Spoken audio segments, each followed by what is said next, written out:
দেখেছি ফেনীতে বন্যার প্রকোপ বৃদ্ধি পাচ্ছে। দেখেন, আমরা রাষ্ট্র সংস্কারের কাজে রয়েছি, যেখানে পার্শ্ববর্তী দেশ আমাদেরকে সহায়তা করার কথা, সেখানে তারা নানাবিধ বিভিন্ন আন্তর্জাতিক ষড়যন্ত্রে লিপ্ত হচ্ছে। আমরা পার্শ্ববর্তী দেশের প্রতি আহ্বান জানাবো, আপনারা যে আজকে ব্যারিকেডটি খুলে দিয়ে বাংলাদেশে পানি প্রবেশ করতে দিলেন, অন্যদিকে আমরা দেখেছি তিস্তাতে পানির সংকটে সেখানে চাষাবাদ করা যায় না। আমাদের যখন পানির প্রয়োজন আপনারা তখন পানি দিচ্ছেন না, আর যখন পানির প্রয়োজন নেই আপনারা বেড়িবাঁধগুলো খুলে দিয়ে বন্যায় বাংলাদেশের মানুষকে আপনারা সংকটের মধ্যে ফেলেন। সুতরাং যারা আন্তর্জাতিকভাবে বাংলাদেশের সংস্কারকে এবং পুনর্গঠনকে বাধা দিতে চায়, তারা আমরা ফেসিবাদের দোষর হিসেবে চিহ্নিত করতে চাই। আপনারা আপনাদের জায়গা থেকে মিডিয়া কর্মীদের মাধ্যমে বাংলাদেশের মানুষের প্রতি আহ্বান জানাবো, এই যে বন্যাক্রান্ত মানুষগুলো রয়েছে আপনারা সবাই তাদের পাশে দাঁড়ান। কারণ একটি রাষ্ট্র পুনর্গঠনের জন্য শুধুমাত্র অন্তর্বর্তীকালীন সব সিদ্ধান্তই একার পক্ষে সম্ভব নয়। আমরা আমাদের ব্যক্তি পর্যায় থেকে, গোষ্ঠী পর্যায় থেকে, সাংগঠনিকভাবে যারা বন্যাক্রান্ত হয়েছে তাদের পাশে দাঁড়ান। কারণ এই রাষ্ট্র পুনর্গঠনের কাজে আমাদের সমন্বিত উদ্যোগের মধ্য দিয়ে তখনই আমাদের সম্ভব হবে, যখন আমাদের সমন্বিত উদ্যোগগুলো দৃশ্যমান হবে। 5 আগস্টের পর কিন্তু বাজারগুলোতে দ্রব্যমূল্যের দাম কমে গিয়েছিল, কিন্তু আমরা দেখছি এখন আবার নতুন একটি রাজনৈতিক দলের আন্ডারে আবার সেই সিন্ডিকেটটি গড়ে উঠছে। আমরা এই সিন্ডিকেটকে সতর্ক করে দিতে চাই, আপনারা যদি জনমুখী কোনো সিদ্ধান্তের বাইরে গিয়ে সিন্ডিকেট বা মাফিয়া তন্ত্র তৈরি করে বাজার ব্যবস্থাপনার মধ্যে কোনো ধরনের অসন্তুষ্টি তৈরি করেন, তাহলে ছাত্র নাগরিক যেভাবে শেখ হাসিনাকে যেভাবে গদি থেকে নামিয়েছিল, ঠিক একইভাবে এই যে সিন্ডিকেটগুলোর বা মাফিয়াতান্ত্রিক যে সিন্ডিকেটগুলো রয়েছে সেই সিন্ডিকেটগুলো সমূলে উৎপাটন করবে। আমরা বাংলাদেশ বিনির্মাণের পথে রয়েছি, আমরা বাংলাদেশ সংস্কারের পথে রয়েছি।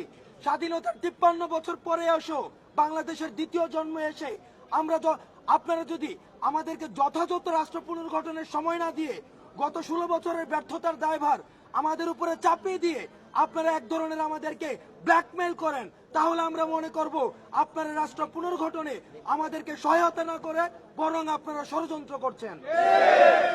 আপনারা আপনাদের জায়গা থেকে আমরা আহ্বান জানাবো সকল কর্তৃপক্ষে, সরকারি প্রতিষ্ঠান, বেসরকারি প্রতিষ্ঠান, সবাইকে আহ্বান করব এই অন্তর্বর্তীকালীন সরকারকে রাষ্ট্র সংস্কারে যথাযথ এবং পর্যাপ্ত সময় দিন। পর্যাপ্ত সময় দেওয়ার পরে আপনাদের যে দাবিগুলো রয়েছে সেগুলোকে আপনারা একাডেমিক অ্যাপ্রোচ করেন, আমরা সেই দাবিগুলো গিয়ে আমরা নিজেরা কথা বলবো। দুর্নীতির আখড়া হিসাবে পরিচিত, দ্বিতীয়ত দুর্নীতির আখড়া হিসাবে পরিচিত আমি 2-3 দিন ধরে অবজার্ভ করছি এবং আমাদের কাছে রিপোর্ট এসেছে যে ভূমি অফিস, বিআরটিএ, ওয়াসা এবং অন্যান্য যে সরকারি প্রতিষ্ঠানগুলো রয়েছে, আমরা আপনাদেরকে আহ্বান জানাচ্ছি, আমরা আপনাদেরকে হুঁশিয়ার করার আগে আহ্বান জানাচ্ছি, এখনো সময় আছে, আপনারা লাইনে ফিরে আসুন এবং আপনারা জনকল্যাণের জন্য কাজ করুন।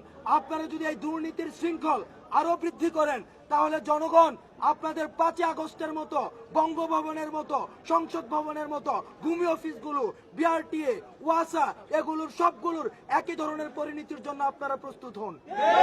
সুতরাং আমরা মনে করবো যে কাস্টমসে যারা রয়েছেন, ঘুষ খেয়ে কখনোই রাষ্ট্র সংস্কার করা যায় না। আপনারা রাষ্ট্র সংস্কারের সহযোগী হন। যদি আপনারা কোনো সরকারি প্রতিষ্ঠানে কেউ যদি ঘুষ খায়, তাহলে প্রথমেই আপনারা তাকে ঘুষি মারুন। এই ঘুষিটি একটি মেটাফরি করতে ব্যবহার হচ্ছে, অর্থাৎ তাকে সাথে সাথে প্রতিরোধ করুন। প্রতিরোধ করে বিদ্যমান আইন শৃঙ্খলা কাঠামোর মধ্যে যে বিচার ব্যবস্থা রয়েছে তাকে বিচারে সোপর্দ করুন। আর যারা চাকরি করছেন, আমরা আপনাদেরকে সতর্ক করে দিতে চাই, বিগত সরকারের সময় যে ধরনের শাস্তি হতো, মৃদু তিরস্কার অথবা ওএসডি, এগুলো কোনো শাস্তি নয়। আমরা নিশ্চিত করব এই অন্তর্বর্তীকালীন সরকার দৃষ্টান্তমূলক শাস্তি নিশ্চিত করবে, পদচ্যুত করা হবে। প্রয়োজনে বিদ্যমান যে আইনি কাঠামো রয়েছে এই আইনি কাঠামোর মধ্যে দৃষ্টান্তমূলক শাস্তির ব্যবস্থা করবে এবং যা করা প্রয়োজন তা করে এই যে ঘুষের যে বাণিজ্য রয়েছে, দুর্নীতির যে আখড়া রয়েছে, সেটিকে ছাত্র নাগরিক সমূলে উৎপাটন করবে।